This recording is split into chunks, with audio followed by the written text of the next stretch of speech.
La Poche Bleue, une présentation de La Cage Chez Vous et d'AutoHebdo.net.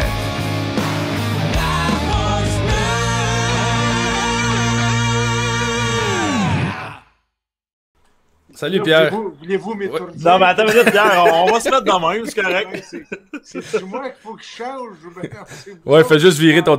Est-ce que t'es sur ton téléphone? Non, je suis sur mon écran qui bouge pas. J'ai été droit toute la journée. Pour moi, je suis frappé par quelqu'un. Il y a quelqu'un qui m'a frappé. Est-ce que t'es sur un iPad? Oui, sur un Ok, iPad. tourne l'iPad, oui. Tu veux que je tourne l'iPad? Ouais. Eh, Seigneur. Un peu, je l'ai tout installé. J'ai à peu près 14 livres dessus. On a le temps, il n'y a pas de rush en plus. Ça va être le fun. Ça. C'est ça la beauté d'un podcast, Pierre. On n'a pas de stress. On a le temps. Ah ouais, donc. Là, j'ai ça ici. Là, tu veux que je me tourne? Ah, ouais. Ah, parfait, ça. Là, vous êtes tout petits. Vous étiez bien beaux, bien Hey, ça fait longtemps que j'ai pas été tout petit, Pierre. Là, c'est comme ça. Bon, mais voilà. Bon. Ça va, messieurs? Ça va très bien. Bon travail, Merci. félicitations. Merci d'être venu. Merci d'avoir accepté. On apprécie grandement. Oui, parce que j'en prends plus tellement souvent. Là. Mais là, pour des anciens du Canadien, ça fait plaisir. Ah, La fraternité, elle reste tout le temps. C'est ça qui est le fun. Puis on s'excuse du petit problème technique qu'on a eu. Hey, c'est la première fois que ça arrive depuis qu'on a parti le show. On est rendu à notre 80e à peu près. Ben moi, la technique, ça va arriver à quelqu'un, ça va m'arriver à C'est un karma technologique, on dirait. Mes comptes de banque sont même pas là-dessus parce que je veux voir 2 yeux, un nez et une bouche. Je leur dis, on vous envoie ça. Les voleurs sont tous là-dessus. Ils sont tous sur email. Ils essaient de voler les affaires des autres. Bon, fait que c'est toujours en dessous du matelas chez M. Pierre Bouchard. Parfait, tout le monde le sait. T'as compris. Voilà. Ça va bien? Yes. Oui, très ça va bien. super bien. Et tantôt, tu as fait un test. C'est drôle, on a fait un test pour savoir si tout marchait. Puis tu disais à notre réalisateur que notre nom de podcast, La Poche Bleue, te rappelait des souvenirs de, de ta carrière. La première fois que j'ai entendu ça, c'était à 98.5. La Poche Bleue, j'ai dit, si je m'en souviens, à Vancouver, un match d'exhibition. On joue, je sais pas trop, c'est le dernier de l'avant-saison. Le gros Bob Daly qui était à la défense, qui joue sur le power play. Puis moi, ils m'ont mis sur la punition ce coup-là. Je me jette devant le lancer, je me suis fait prendre à la mauvaise place. Il a cassé le jackstrap, clac, ramassé les bijoux de famille.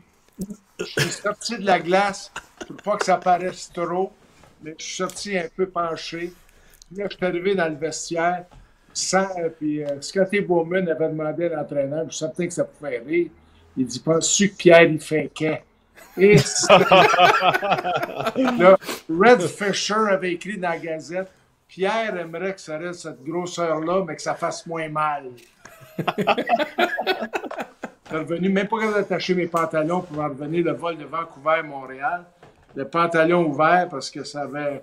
Non, j'avais manqué 3 semaines. Ah ouais, hein? Vous avez fait, qu'est-ce qui est arrivé? Ils ont-tu sorti du sang de là? Ou? Non, il n'y a personne qui l'a minouché. Là. C'est le temps qui a fait son œuvre. C'était une question de temps. Puis ça a fini, mais ça fonctionnait encore après, parce que j'ai eu 2 enfants. C'est correct. Fait que quelqu'un l'a minouché, mais après. Une vocation tardive. Ouais, c'est ça. Et depuis que tu as arrêté de jouer, plusieurs personnes le savent, mais tu travailles, vous avez une ferme, vous faites de la semence. Parle-nous un peu de cette vie-là. Dis-moi dessus, j'ai rencontré 5-6 fois. Ben, je le sais, mais Maxime, je t'ai vu une couple de fois, mais... Ben moi, j'étais encore au vous, c'est ça? OK, à 15 minutes dans l'entrevue, je vais... Toi, tu peux dire vous encore. Non, mais toi et Pierre, là. On a créé les matchs ensemble. Mais justement, parle-nous un peu de ta vie là, en ce moment. C'est comment ça se passe? Après la carrière, j'étais dans la restauration même pendant la carrière. Puis j'avais la ferme aussi. La ferme, je l'ai achetée en 74. Puis le restaurant était ouvert en 70. Je me suis retiré en 82. Après ça, j'ai été faire 1 an de télévision comme vous autres à Québec avec les Nordiques. Il y avait Jean-D. Legault qui m'avait tout le temps dit, il était journaliste, il couvrait le Canadien. Il dit, après la carrière, je vais avoir un job pour toi dans le monde des communications. Ça a passé, puis j'ai pas pris, j'ai laissé ça de côté, mais il m'a appelé. J'étais en Floride en train de prendre des cours d'agent immobilier en Floride. Puis lui, il m'a appelé, il dit, j'ai quelque chose. Bob Pepin avait laissé l'emploi à Québec. Ça leur prenait quelqu'un. Fait qu'il m'a appelé. Je suis allé remplacer pendant une saison à Québec. Et puis j'ai commencé la télévision. Ensuite de ça, CKC est venu me chercher pour 6 ans. Faire la radio, faire les amateurs de sport à Montréal. Il y avait Pierre Trudel qui avait quitté pour aller à CJMS. Donc, eux autres, il n'y avait rien. Fait ils ont pensé... je n'étais pas un naturel. Hein. Là-dedans, dans ce domaine-là, vous autres, vous êtes bien plus naturel que moi. Moi, là, des pièces de théâtre, quand j'étais au collège, là, je faisais un arbre, un chameau, une roche, quelque chose qui ne parlait pas, qui ne bougeait pas. Même un chameau, ça bougeait trop. J'étais vraiment timide, retiré, puis pas un communicateur. Je me tenais à l'écart très souvent. Fait que c'était ça. Ça a quand même fait 6 ans, là. Pas un communicateur, mais je pense que très important pour communiquer avec les coéquipiers. Puis je sais pas si Simon est capable de nous montrer une vidéo. On aimerait ça te montrer un petit vidéo. Et après ça, on va embarquer là-dessus. Des commentaires de communicateurs. Et Gilles, il dit c'est pas juste pour. On a gagné des Coupes Stanley, c'est à cause de lui. C'est à cause de Pierre Bouchard, Gilles Lupien. C'est à cause des autres qu'on a gagné des Coupes Stanley. Pas plate comme commentaire, hein? C'est un commentaire. C'est-tu sérieux? Y a-tu quelque chose? Avez-vous coupé pour juste ça? Y a-tu dit d'autres choses? Non, c'est juste ça. Puis ça nous a poigné la semaine passée parce qu'on a eu Yvan Cournoyer en entrevue. Puis on parle des Coupes Stanley puis tout ça. Puis il nous a dit qu'il a hâte de vous dire que c'est à cause de vous qu'ils ont gagné les Coupes Stanley, que c'est important, votre rôle. C'est gentil de l'entendre parce qu'à l'époque, des fois, tu ne l'entends pas toujours. Nous autres, on était un petit peu avant le côté qu'il y avait vraiment des gars qui embarquaient sur la glace juste pour se battre. Mm-hmm. Nous autres, c'est dans le feu de l'action. Il arrivait quelque chose. Moi, ma plus grosse saison en punition, je pense, c'est 60 minutes. Exact, c'est ça, j'ai vu. Il n'y a rien de 400 minutes puis des affaires là où ça finissait plus. Dans le junior, j'avais été un petit peu plus actif. Parce que dans le junior, on se faisait insulter. On allait jouer en Ontario. Puis c'était les Frogs, puis Sue, puis Get Out of Here, puis on se faisait crier un peu après. Puis il y en a qui essayaient, puis disaient toujours, on va leur faire peur. Des Flying Frenchmen, ils patinent vite, mais si t'es frappes, ils vont disparaître.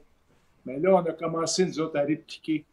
Fait que là, ça a répliqué, puis on se défendait, puis là, ça a modéré de l'autre côté. Fait que c'est pour ça, des fois, c'est le fun de l'entendre parler, parce que tu veux pas te faire traiter de goon, puis d'épais, puis de... Non. À un moment donné, là, ça arrêtons, là, on se défendait, puis c'était simplement, on n'était pas les instigateurs, on défendait nos gars qui se faisaient frapper. Quand ils partaient après Guy Lafleur, ben là, on allait avertir le gars, là, arrête, là, si tu veux en prendre un, viens me prendre, mais là, on se lui. Là. Si le gars continuait, ben on y allait, là. Parce que ça doit être intimidant, pareil, dans tes années, quand même, là, les Bruins, les Flyers, qui cherchaient vraiment ça, là. Tu sais, quand tu le sais, pareil, tu le sais qu'ils vont y aller après Guy Lafleur, tu le sais qu'ils vont y aller après les meilleurs joueurs, que ça va probablement arriver. Si tu dois arriver dans le dodo d'après-midi, puis ça doit être assez stressant, là. Moi, c'est drôle, j'étais pas un gars qui avait de l'adrénaline facile. Fallait que ça me prenait quasiment de l'excitation comme ça, puis là, j'étais à mon meilleur, les playoffs, dans ces situations-là. Puis là, je savais que j'étais pour jouer le soir, puis là, je partais. Tandis que je partais une partie au Minnesota où c'était bien plus calme. Je savais que j'étais pour jouer peut-être 6-7 minutes. Ben là, j'étais un peu plus mollo. C'était pas le gars dans le feu de l'action qui était là qui brassait tout. Mais à Boston, Philadelphie, Détroit quelquefois, le Rangers, New York, on a eu quelques parties. Il y avait un petit peu plus d'action, puis là, je savais que j'étais pour jouer plus souvent. Mais il y avait combien d'équipes quand tu jouais, Pierre? Nous autres, j'ai commencé, il y en avait 12. Ah, OK. Je pensais que tu avais commencé dans le temps du 8. J'ai dit, tu viens de m'en nommer quand même 5. non. C'est ça. Non, nous autres, 8, là, ça n'a jamais existé, 8. Hein? Non, ben, tombé de 6 à 12? 6 à 12, puis en 70, Buffalo puis Vancouver d'entrée. ça a fait 14. Je pense que c'est là que j'ai commencé dans le bout de 14. Le stress à l'époque d'être repêché par le Canadien, première ronde, on s'entend, là, c'était pas la même époque du tout. Là, à cette heure, là, c'est gagner, c'est difficile du côté la parité, mais à l'époque, tu devais te gagner pour le Canadien de Montréal. Puis quand tu es un jeune joueur qui arrive dans cette organisation-là, ça doit être stressant pas à peu près. Oui, c'était différent. Ça commençait, hein, le repêchage. Moi, c'est toujours des équipes qui étaient affiliées aux Canadiens. Il y avait les gars qui leur appartenaient, puis ça leur coûtait 100 $, puis ils signaient une Formule C. Moi, en 1965, quand ils m'ont repêché, il y a eu une ronde. J'ai été repêché en première ronde, il y en avait juste une. Fait que je suis sorti 5e de la première ronde avec. Mais je suis le seul, je pense, qui a joué dans la Ligue nationale dans ça. Il y avait un autre gars qui était bon, qui jouait à Montréal-Est. Je pense qu'il y avait eu un argument entre Canadiens et Rangers qui repêchait le premier. Là. Rangers avait gagné, puis il avait repêché un autre défenseur, mais il n'a jamais monté dans la Ligue nationale. Mais c'était quelque chose. Là, c'était une fierté. Tu as 16 ans, 17 ans. Je jouais junior B au Collège Laval. Puis, ça a été... il y avait Marc Tardif, Pierre Jarry qui jouait au Collège Laval. Ils ont joué l'année après moi. Il y avait Jean-Guy Lagacé. On avait des bonnes équipes pour un collège puis un junior B. On a gagné le championnat de la province junior B cette année-là. Ça avait été une bonne année. Puis c'est Claude Ruel qui était venu me repêcher. Puis à cette époque-là, quand tu es repêché par le Canadien, c'est quoi le déroulement après? Côté entraînement, côté rencontre avec l'organisation? Qu'est-ce qui se dit puis qu'est-ce qui est planifié? Ah, mais c'était pas comme aujourd'hui. Il n'y a rien. Là. Ils viennent... Il n'y a pas de psychologue sportif? Non. Il n'y avait rien de ça. C'est zéro. Hein. Tu t'es repêché. Les frères m'avaient remercié parce que le Canadien avait donné 3 000 au Collège Laval pour financer le club junior B. Mais après ça, il y a eu l'année d'après, Scotty Bowman coachait le Canadien junior, puis il avait voulu me monter directement du junior B au Canadien junior, mais je n'étais pas de calibre, là, ça ne marchait pas. Là. Fait que mon père a décidé, on s'en va au Palais national dans la Ligue junior métropolitaine, qui était l'équivalent junior métropolitaine, là, c'était junior majeur, mais à peu près, là, tu sais, junior majeur, là, un junior 3A fort, admettons. Oui, puis junior de l'Ontario, mais c'était vraiment là, quasiment juste un pas en bas de la Ligue américaine. Fait que tu avais le junior B, le junior majeur, junior A, et puis le Canadien junior jouait dans le junior A, qui était la Ligue où Bobby Orr jouait, Toronto. Tu avais tous les gars qui partaient de là pour monter dans la Ligue nationale. L'année d'après, mais là, j'ai été joué 2 ans avec le Canadien junior après ça. Puis, parle-nous un peu de la première fois que tu joues 2 ans Canadien junior, puis après ça, tu as joué, je pense, pour les Barons de Cleveland un peu, une demi-saison ou un an. J'ai joué une saison. Une saison avec les Barons. C'était moins bon. Là, c'était mon apprentissage professionnel. La plupart des gars s'en allaient à Houston. Puis Claude Ruel m'avait suggéré d'aller à Cleveland avec des gars. C'était plus mature. J'avais 20 ans. Je jouais avec Bob Berry, Lou Nanne. Qui est-ce qui était là? On avait une équipe qui était passable. Ernie Wakely qui avait été gardien de but à Saint-Louis. Fait qu'on avait une équipe pas mal, mais c'était une ligue, là, vraiment une ligue de pauvres. Ils nous payaient 5 000 $ par année pour jouer dans la Ligue américaine. Fait que, pour te dire, là, c'était ça. Puis ils disaient, t'es chanceux, t'as une job. Les professeurs d'école font ça, 5 000 par année. Puis toi, t'as pas été à l'école tant que ça. Ben oui, mais je sais bien, moi, on était obligé d'arrêter l'école. J'étais rentré à l'université ma dernière année Canadien junior. Mais là, on partait 2 semaines. Oui, 2 semaines, on s'en allait en Ontario. On partait en train, puis là, on revenait 2 semaines après. Je revenais à l'université. J'allais au Collège Loyola dans le temps qui est maintenant Concordia. J'ai été là pendant 1 an, mais finalement, au mois de janvier, j'ai arrêté parce qu'il n'y avait plus rien à faire avec ça. Là. C'est bizarre parce qu'on demande toujours aux gens qui viennent sur le podcast, ça arrêtait quoi votre deuxième carrière, mettons, si vous n'aviez pas fait ce que vous avez fait en ce moment. Puis là, tu me parles d'université. C'était quoi le plan à l'université? Ben, le plan université, c'était business. J'étais en affaires. J'ai pris le bac en commerce. Mais c'était l'hôtellerie. Si j'avais eu un deuxième plan, là, si je n'avais pas été au hockey, peut-être que j'aurais été à une école en Suisse, l'école d'hôtellerie à Lausanne. Wow! C'était peut-être ça qui était le plan d'aller étudier dans l'hôtellerie. Mon père avait un restaurant à Montréal. J'avais ça. Puis ma première job, j'avais été cuisinier à Sapinière, dans le Nord, avec le chef Marcel Kretz. J'étais cuisinier. Ma femme m'a dit tu l'as oublié pas mal parce que t'en fais pas souvent. Ça part vite, hein? Disons que c'est moi qui lavais la salade, les crevettes, puis c'était plutôt des affaires froides où ça prenait beaucoup de lavage, pas beaucoup de cuisson. J'adore ça. Puis... Après ça, j'étais bellboy,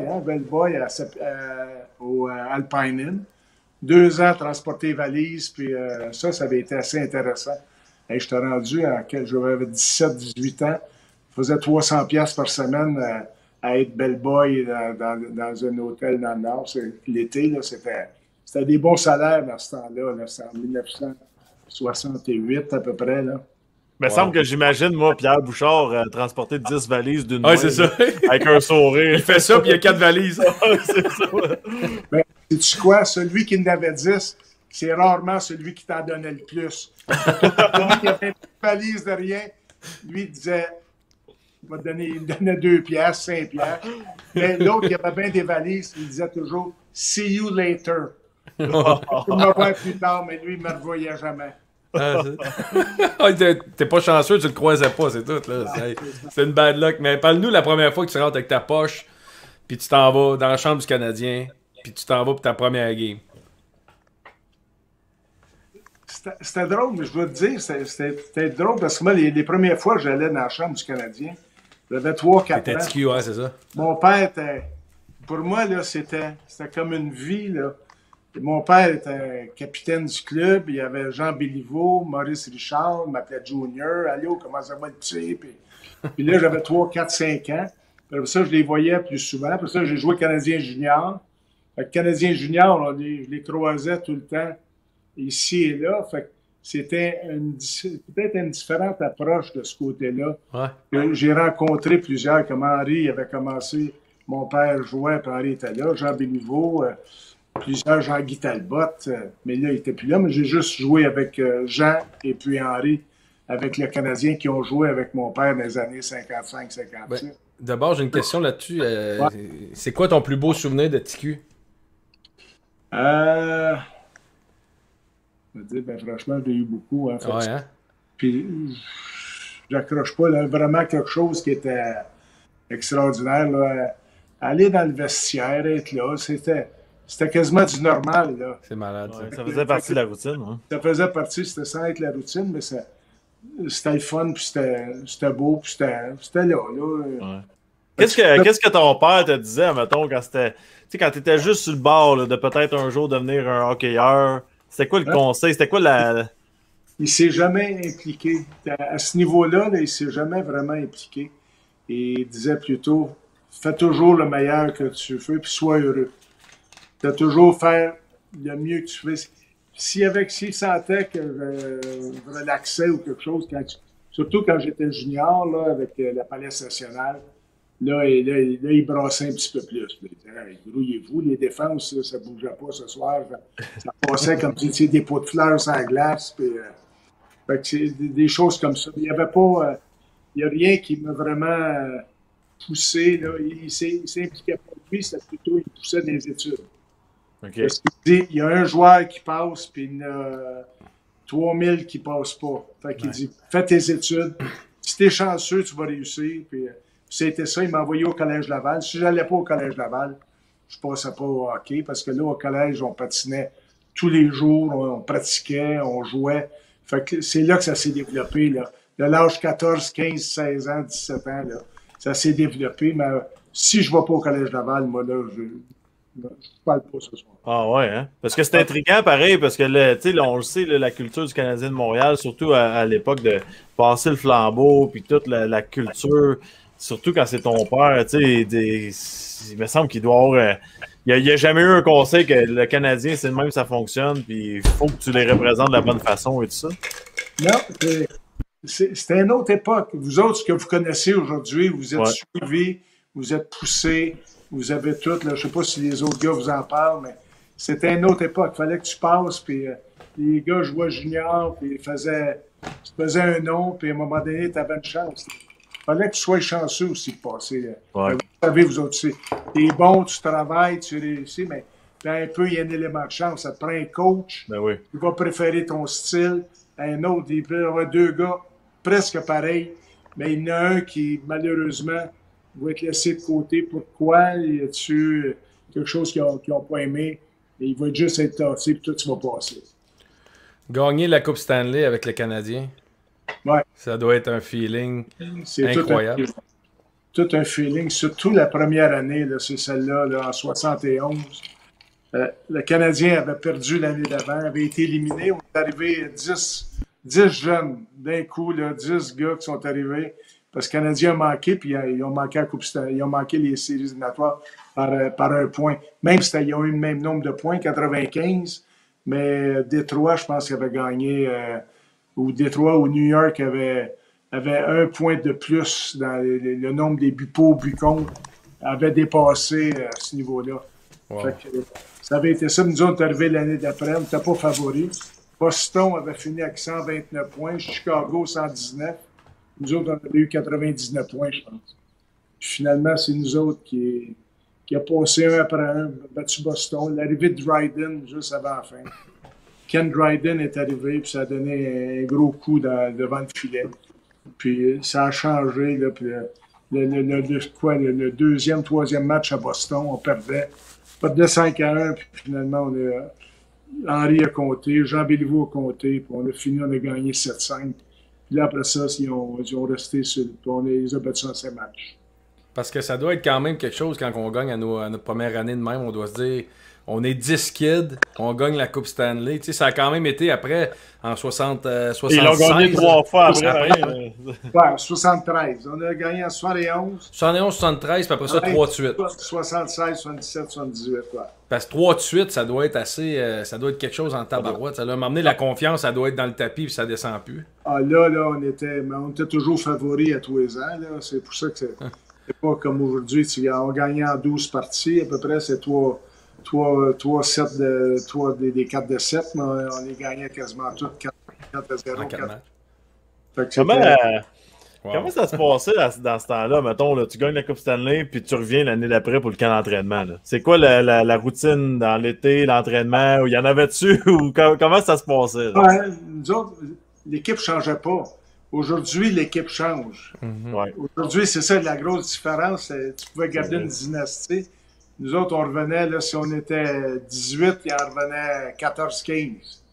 Puis là, ça repartait l'année, puis il s'en ajoutait 2-3, mais pas plus que ça. Mais aujourd'hui, là, les meilleurs changent, les salaires, puis il y en a un qui part, l'autre s'en va. Nous, on restait. On arrivait camp d'entraînement, il fallait être prêt parce que c'est là que Scotty Bowman avait peut-être une certaine technique à pomper les gars parce qu'il savait qu'un coup, tu gagnes une année, mais tu reviens, tu peux être plus flexible, plus relax. Et d'après, tu te penses invincible. Puis les autres clubs, eux autres savent que c'est toi qui as gagné. Fait que c'est facile. Là, le coach dit, hey, ils ont gagné la coupe pour leur donner une leçon, montrer qu'on est bon, eux aussi. Fait que tu avais un challenge à chaque partie. Tu avais quelqu'un qui voulait vraiment te confronter là, solidement. Ouais.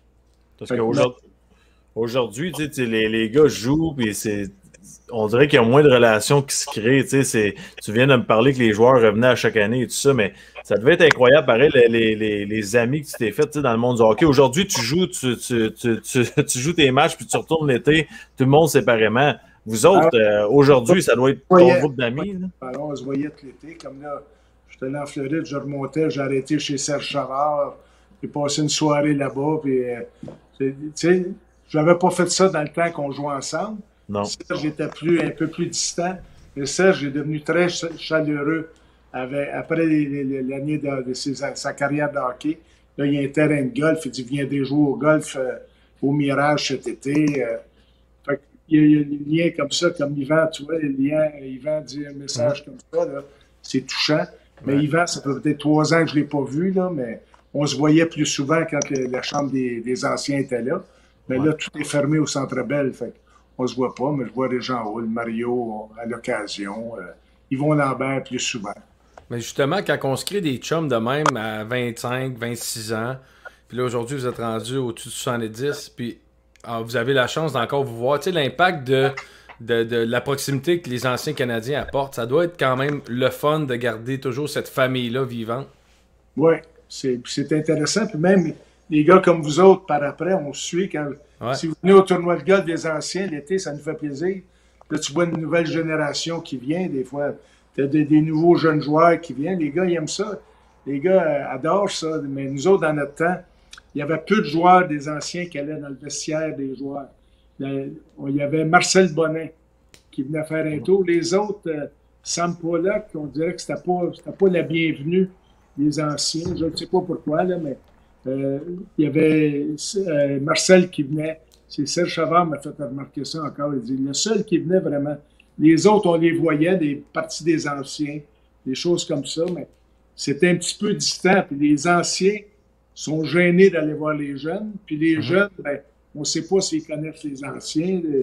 Les jeunes sont gênés, oui. Ouais, les jeunes sont gênés aussi. Fait qu'il y a un mélange des deux. Mais de plus en plus, quand il y a le tournoi de golf l'été, là, si vous avez la chance de faire. Faut y aller. Les gars vont aimer ça. On est toujours après une quarantaine. On fournit à la bière en plus. On fournit à la bière cette année. On est prêts. Jean Houle l'a fourni. C'est vrai, c'est que moi aussi. On fournit le gin de bord. Non, on peut pas. Ben, la sauce barbecue. Puis est-ce que c'est difficile de. Tu sais, tu dis j'ai fait mes classes, puis là tu rentres dans une équipe qui est établie, tu parlais des Jean Béliveau, Henri Richard, tout ce monde-là, puis de se monter à ce standing-là. Tu sais, des joueurs vedettes, admettons, il y en a un ou deux à cette heure dans les équipes, mais avant il y en avait. Comment on fait pour satisfaire les besoins de ces joueurs-là qui ont tellement des. Tu sais, j'ai envoyé Yvan Cournoyer, tu lui poses une question, c'est je veux juste gagner. C'est comme comment on fait pour satisfaire ces gars-là? Ouais, ben, c'était pas les gars qui se faisaient sentir mal ou quoi que ce soit. C'est l'exemple. Tu suis l'exemple qu'il donne. Fait que tu dis, si lui a 32 ans, puis il rentre dans le coin, on va-tu y aller, là? On va-tu y aller donner un coup de main, puis rentrer, puis aider, puis ne pas laisser tomber. Fait que à ce niveau-là, là, les jeunes avaient l'exemple des vétérans. Puis tu en avais plusieurs. Tu en avais 2 bonnes lignes pour chaque équipe. Puis ça jouait à 3 lignes dans le temps. Aujourd'hui, c'est 4. Mais il faut dire que c'est plus vite aujourd'hui. C'est plus vite que dans le temps. Mais il y avait la ligne rouge qui ralentissait un peu le jeu. Tu ralentissais le jeu au lieu d'avoir un gars qui partait sur le fly. Puis tu es obligé de descendre la défense plus loin. Le gars coupait au centre puis il prenait. Fait que tu avais le temps de le rattraper un peu.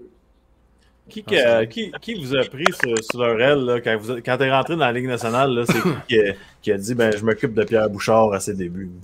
Oui, il y avait. Je ne peux pas dire qu'il y avait tous les joueurs un peu. Là. Jacques Lemaire qui m'a donné des conseils. Jean-Claude Tremblay au début. Serge avait été blessé. Serge Chavard était blessé. Il y avait Terry Harper, Jacques Laperrière. Jacques qui comptait toute sorte d'histoire. Il était de... Moi, j'étais avec Guy Lapointe. On a joué ensemble, Canadien Junior. On a joué dans la Ligue américaine. Fait que tu t'es fait pogner une couple de fois dans ses tours. il y avait toujours quelque chose à faire là, pour jouer, faire l'un et l'autre, couper les chapeaux. Dans le Canadien Junior, on portait tous des chapeaux, des Stetson. Maintenant, tu as 17 ans, puis tu as un chapeau Stetson sur la glace. Sam Pollock disait qu'on avait de l'air des petits messieurs. On avait de l'air des petits juifs. Casse sa tête. Puis Guy Lapointe est arrivé un soir, il avait coupé les chapeaux de tout le monde, sauf celui de Bernard Gagnon. Fait que mon Bernard descend du train le lendemain, il met son chapeau et tout fier. Tous les autres regardent leur chapeau tout coupé. Il avait même coupé le sien. Fait que Bernard, lui, il ne savait pas ce qui se passait. Tout le monde y a lancé le fruit qu'il y avait, des pommes, des tomates. Ils l'ont poigné, c'est à lui qui est passé pour le coupable, mais c'était pas lui, c'était Guy Lapointe. C'était carré. Ça, c'est drôle. Est-ce que tu as eu une fois dans ta carrière où tu disais ton père Émile a été le capitaine puis a tellement marqué l'histoire? Est-ce que tu as senti des fois cette pression-là du nom dans le dos, le nom Bouchard? Non, ça, il l'a jamais fait sentir, mon père. C'est ta carrière. Il n'y a rien. Il y avait toujours dans le junior des fois plus jeunes. Il y en a qui criaient, mais ils disaient de ne pas répliquer. Il dit, réplique pas, écoute pas, fais semblant que tu n'entends pas, puis finalement, ils vont se fatiguer. Parce que si tu commences à répliquer, puis à envoyer un finger, puis un café, puis tu vas avoir du trouble. Fait que là, t'oublies, puis c'est vrai que les gens viennent, qu'à un moment donné, ils arrêtent, ils voient que ça donne rien, là, ils passent pour des imbéciles à côté des autres. Ouais. Tu couris après un petit gars de 16 ans, là, puis tu dis, l'autre le regarde à côté, que c'est quoi ton problème? Arrête. Ça a été quoi la plus grande valeur que ton père t'a donnée? Tu as toujours donné le meilleur de ce que tu pouvais. Ouais. Ce que tu peux, là, donne le meilleur, puis le reste, mais là, tu peux pas t'en faire, parce que mon père, c'était un travaillant de nature, là, c'était un gars travaillant. Il a commencé à jouer au hockey plus tard dans la vie, puis il a toujours travaillé fort dans tout ce qu'il a fait. Puis il est resté toujours humble et simple. C'était toujours ça. Il n'y avait rien pour démolir les autres. Ouais. Les parades de la Coupe Stanley, ça devait le feeling de ça. C'était intense dans ce temps-là. Là, les gens étaient sérieux. Ils étaient moins gâtés aussi. Les gens étaient moins gâtés qu'aujourd'hui. Aujourd'hui, tu as tout à la télévision, tu as tout partout. Ils ne se déplacent pas, mais là, tu n'avais pas beaucoup de télé. Tu avais de la télévision, mais c'était pas autant. Fait que là, les gens se déplaçaient sur la rue. Les journées étaient données en congé aux employés. Fait tu avais un paquet de monde. Tout le monde. Ben, s'il fallait que le Canadien gagne la Coupe Stanley, quand il gagne ici, ça va être encore la même chose. Là. Tout ce qu'il y a, c'est qu'il y a une gang de cases vitrines qui se faufilent là-dedans qu'on n'avait pas à l'époque. Il n'y avait pas de ça à l'époque, puis là, maintenant, c'est malheureusement, ça s'est multiplié dans la foule. Là. Il y a ceux-là. Là. Puis après ça, on part de Montréal, on s'en va à Washington. Puis si je me trompe pas, je pense que tu as joué 4 ans là-bas à Washington, 4-5 ans? J'ai été 4 ans, mais j'ai joué 2 ans, payé 4 ans. OK. Une blessure ou... La première année, j'étais resté à Montréal. Puis finalement, j'y étais pour la fin de la saison. J'ai joué 2 ans, mais là, j'ai commencé à avoir des blessures. Une épaule, un genou. J'ai fait 2 ans. Puis la 3e année, j'ai fait une partie de la 3e année. Puis là, ils m'ont envoyé à Hershey dans la Ligue américaine. Puis la 4e année, bon, simplement, on a fait une entente. Merci, bonsoir. Puis ma dernière année, c'est là que je suis allé en Floride faire comme agent immobilier. Puis comment... Moi, quand j'ai été changé du Canadien à Anaheim, ça a comme changé ma façon de voir le hockey. Tu sais, la tradition d'être dans le vestiaire du Canadien, puis sans manquer de respect, d'arriver à Anaheim, pour moi, ça m'avait atteint énormément. Pour toi, à l'époque, la culture du Canadien, puis d'arriver à Washington, ça avait-tu changé ta façon de voir le hockey? C'était complètement différent. Tu étais Canadien, il y a à peu près 40 journalistes. Tu étais à Washington, il y avait 1 ou 2 journalistes. Et je pense qu'il aurait pu avoir un meurtre, puis il aurait dit unknown hockey player kill somebody. C'était pas la même vision, là. C'était pas le même intérêt. Il y avait ici à Montréal, tu manques une passe à la palette, puis tu fais une demi-page. Là-bas, tu scores 2 buts, puis tu fais un paragraphe, là. Tu sais, c'est pas le même intérêt. Washington, surtout à cette époque-là. Maintenant, ça s'est développé. C'est beaucoup mieux, mais à cette époque-là, là, on était au début, puis il y avait des bons joueurs, Mike Gartner, Ryan Walter, Rick Green. Il y avait une très bonne équipe qui était là, mais était juste sur le bord de se développer. Puis on avait manqué les séries éliminatoires par 1 point. C'est Edmonton qui nous avait battus avec Wayne Gretzky puis ce gang-là. C'est eux autres. Puis l'autre année, c'est Saint-Louis. Fait que on avait été battus par peu, mais on était rendu là, juste sur le bord. Puis là, il y a eu une grosse échange canadien-Washington. Ils ont envoyé Rick Green, Walter à Montréal puis ils ont eu en échange comment ça s'appelle le grand défense, Rod Langway. Et ils ont eu 4 joueurs. Puis là, ils ont fait des séries éliminatoires cette année-là. Ça a été le début des Capitals de Washington. Ah ouais, hein. Mais c'est vrai que c'est la même chose. Sur le chat, on a du monde qui veulent t'entendre parler de Bobby Orr. Ah ben, c'est le meilleur joueur de notre époque, là.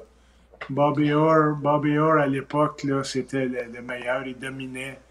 il patinait, c'était le joueur qui contrôlait le match parce que c'était un joueur qui a changé l'allure. Parce que les défenseurs, il a fini premier compteur de la Ligue, un défenseur. Ça avait été jamais vu, là. Non. Avant ça, c'était toujours un défenseur, c'était défensif. Tu arrives jusqu'à la ligne bleue, puis tu attends, tu étais là pour défendre. Mais maintenant, là, c'était rendu que ça a ouvert. Ça a ouvert pour Paul Coffey par la suite. Ça a ouvert pour plusieurs autres défenseurs qui ont commencé vraiment à épuiser. Il y avait peut-être Doug Harvey avant ça qui avait été un petit peu offensif, mais même à ça, c'était pas Bobby Orr. Là. C'était pas le patin de Bobby Orr. Mettons, aujourd'hui, on comparerait Bobby Orr à qui? Je sais que c'est pas la même chose, mais... Qu'est-ce qui domine le Ligue, là? Il dominait-tu autant qu'un McDavid, même si c'est pas la même position? Il dominait-tu autant que ça? Il pouvait dominer autant que ça. Ah ouais, hein? Il était à surveiller.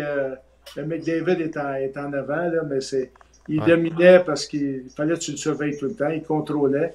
Puis il y avait Esposito qui se plaçait en avant du but, qui faisait dévier des rondelles. Puis tu avais Bobby Orr qui patinait partout. Là. Il y a eu Raymond Bourque après ça, mais en plus lent. Raymond, il ne patinait pas autant que Bobby Orr. Bobby Orr, quand il partait, là, il partait d'un bout à l'autre de la passoire. Ça pouvait être du McDavid un peu. Ouais. En tant que défenseur. Là. Good.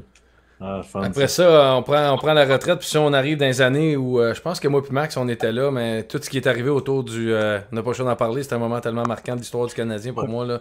Le retrait de chandail de ton père avec le Canadien.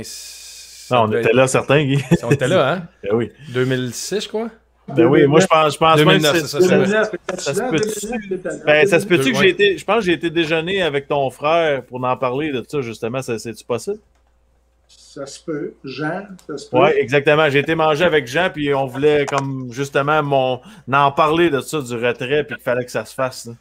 Ah, OK. Je ne sais pas. C'est mon frère avec Ron Fournier qui avait été avec Ron, exactement.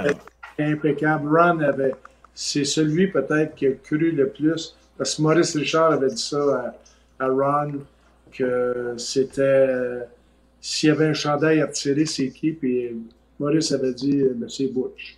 Le prochain, c'est Butch. Fait que ça avait commencé comme ça. Puis Ron était extraordinaire là-dedans. Lui, il a cru. Puis Ron, c'est là que j'ai vu que Ron Fournier, quand il croit à quelque chose, il va jusqu'au bout. Là, il y avait mon frère qui était avec lui, mais qui était plutôt impliqué en tant que fils. Mm-hmm. Moi, j'étais mal placé en tant qu'ancien joueur. De demander quêter pour avoir un honneur, c'était pas moi, c'était pas mon rôle. Mais Ron a joué tout un rôle dans ça. Oui.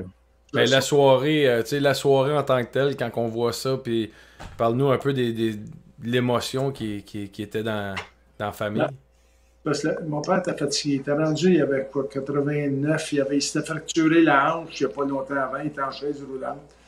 Puis quand il est allé là, c'est pas un gars qui jasait beaucoup, mais qu'est-ce qui m'a surpris, c'est quand tout le monde l'a applaudi, puis là, il a envoyé des baisers à tout le monde. Là, j'ai dit, hey, Seigneur, c'est vraiment là, et ça lui fait vraiment plaisir. Là, il vient de démontrer qu'il est en amour avec toute la foule qui était là. Puis il y avait Elmer Lack qui était là aussi. Pauvre Elmer, il était tout seul.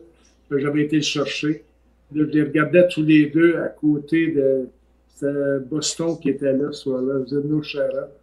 6 pieds 9 en patin. Les gars avaient l'air de deux nains, Sky Dolo puis Little Beaver. C'était tout petit, tu dis, Seigneur, quelle génération. Tu vois, la génération des gars qui ont joué dans les années 50, 40, 50, puis dans les années 70, là, c'était vraiment... 70, puis après ça, tu tombes des années 90, 2000. Les Zdeno Chara, même vous autres, vous devez le trouver grand un peu de temps en temps. Un petit peu trop. T'es revois le vidéo quand il m'a pogné par le collet, tu vois, je le trouvais gros. T'es pogné par le collet? Et il m'en a donné une bonne. Oh oui. Ah oui? Ouais. Quand on dit bad timing, là, c'est ça. C'est moi qui étais allé porter Guillaume au banc de punition parce qu'il était mélangé pour vrai. J'essaie pas d'être comique. Là, tu voulais le retenir. Arrête. Hey, j'ai dit à Chara, t'es chanceux que je sois tombé avant. Il a tout le temps dit que c'était le soir qu'il a eu le plus peur. Hein? Oh, il avait l'air bien nerveux. Il avait peur de t'avoir tué. Ouais,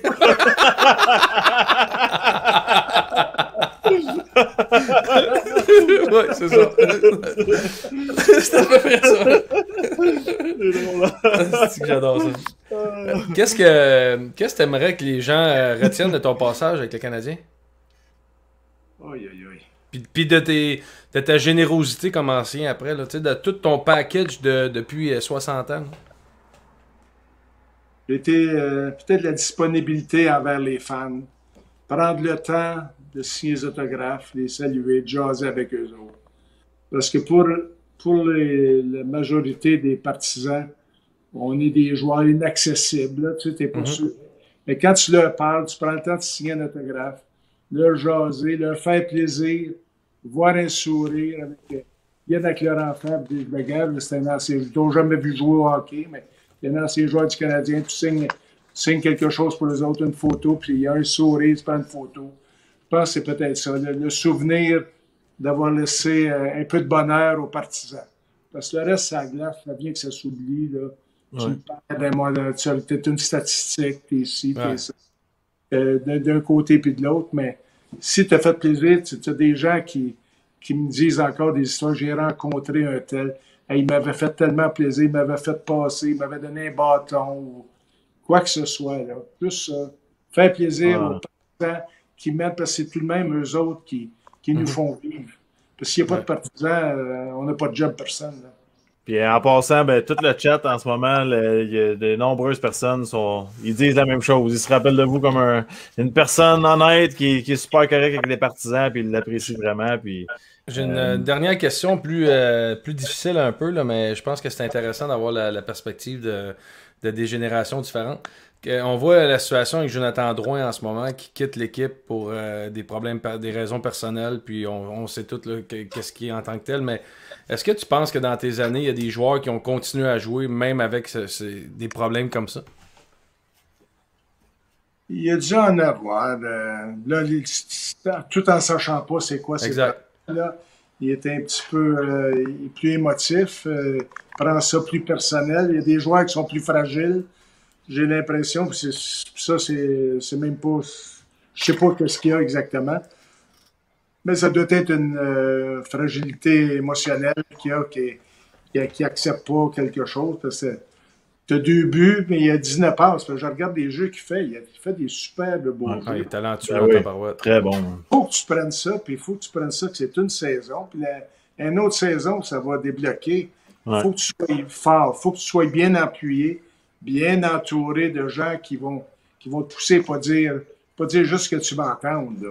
Si tu dis, ouais, ça va pas bien, là, qu'est-ce que je fais? Lâche ça, là. Non, ah ouais, vas-y, ça va se placer. Parce que dans le fond, là, tu le regardes jouer, il y a du talent. Il y a des passes qu'il a faites, là. Je disais, c'est tout un jeu. Ouais. Mais les gens s'attendent qu'il y ait 28 buts, 25 passes. On s'attend à 80 points par année quand c'est un gars de 60-65 points. C'est ça. Fait que c'est ça. Fait que lui, il faut qu'il vraiment. Mais j'essaie de me souvenir de gars qui ont laissé. Ben, il y en a eu un qui avait été pêché, premier choix du Canadien, je pense, la troisième, un gars de Robin Sadler, un gars de Vancouver. Puis il est venu au camp d'entraînement, il est resté 2 jours, puis il est retourné. Non, il dit, moi, je vais être pompier. OK. Ah ouais, hein? Ah ouais. Il a été pêché, il était 5e au total, je pense. Wow. Là, je ne sais pas en quelle année, dans les années 70, 74. Là. Robin Sadler, là, puis il est retourné, puis il a fini, il était pompier. Mais il était heureux là, puis c'est ça qu'il voulait faire.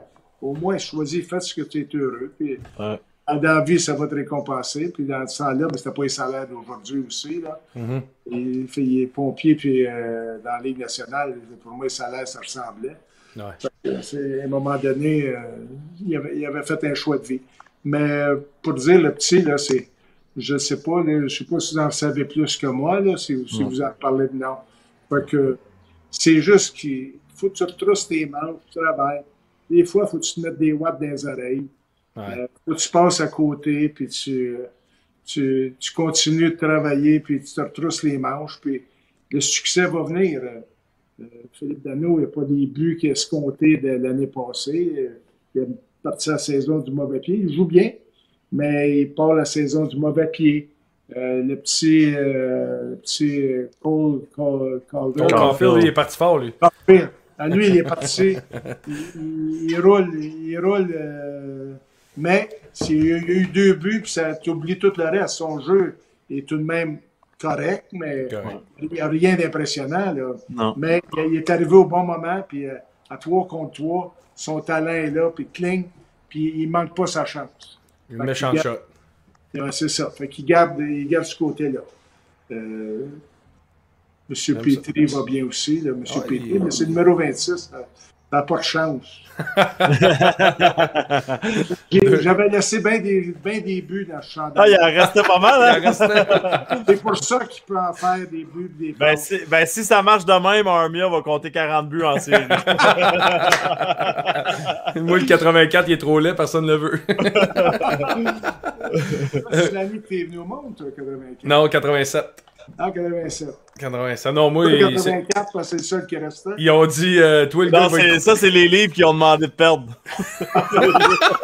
Toi, le gars qui va être coupé, prends le 84, là, puis dans une semaine, tu nous le redonneras. Finalement, ça a resté. Mais... on a eu bien du fun pareil. Là, on passe au dernier segment. Il reste 5 minutes. La petite vite qu'on appelle. La petite vite, c'est juste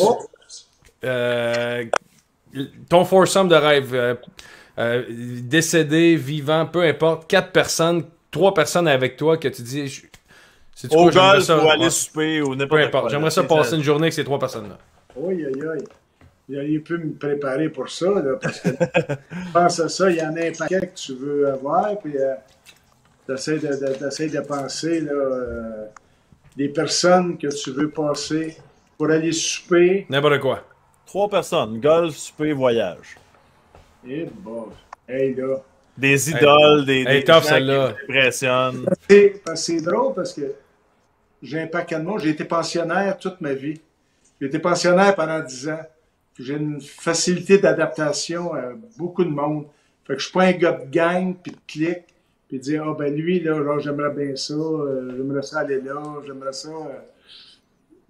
J'essaie de penser, là. J'essaie de penser dans le domaine de politique. Pour eux autres, sont assez poignés que j'en veux pas. Non, mais ils sont tous pris, malheureusement. S'il y en avait un en politique que j'aime, c'est Pierre Moreau. C'est à part de ça, là, si on s'en va dans le domaine de chansons, cinéma... Elvis, Sinatra... Céline... Non, j'ai pas... j'ai... Puis sinon, on passe à l'autre question, puis... on passe à l'autre question, puis je reviendrai à ça. Parce que l'autre, elle s'en ressemble un peu. La prochaine question, c'est ta rencontre la plus impressionnante dans ta vie. Avec qui j'ai rencontré la personne la plus impressionnante? À Washington, j'avais rencontré Ted Kennedy. Il m'avait envoyé une note de remerciement, de félicitations d'être avec les Capitals. Mais dans ce temps-là, il se présentait pour être président, lui. Fait que pour moi, il a donné des félicitations bien du monde. Il voulait avoir des votes.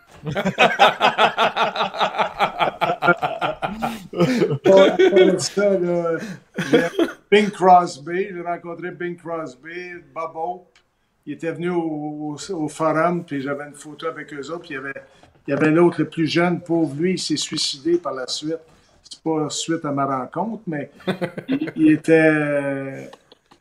y avait un jeune là, qui était là avec eux autres. C'était pas Prince, mais j'avais rencontré eux autres. Ça m'avait impressionné parce que Bing Crosby est un gars bien simple, bien le fun avec tout le monde. Fait que, je peux te dire que peut-être on va tomber avec Jean Béliveau. Là. Jean Béliveau. Jean Béliveau, je l'avais rencontré jeune, puis on avait eu du plaisir, puis il était chum avec Butch, puis on le voyait souvent. Fait que, puis moi, c'était mon idole quand j'étais jeune. Là, je voyais Jean Béliveau, puis c'était mon idole. Ah, cool. J'aime ça. Mais Pierre, merci d'avoir pris le temps avec nous autres. Les merci gens beaucoup. sont très contents. Ça fait plaisir, puis encore félicitations à tout ce que vous faites. Vous faites bien ça, puis vous êtes bon. Très apprécié. C'est un honneur pour nous de vous avoir ce soir. Merci beaucoup. Voilà, mais là, je sais pas. On se voit au tournoi des anciens. Essaye de pas nous driver sur la tête. Oh, un petit verre de vin, on va être là. Cheers. Salut, merci. Là. Bye bye. Bye bye.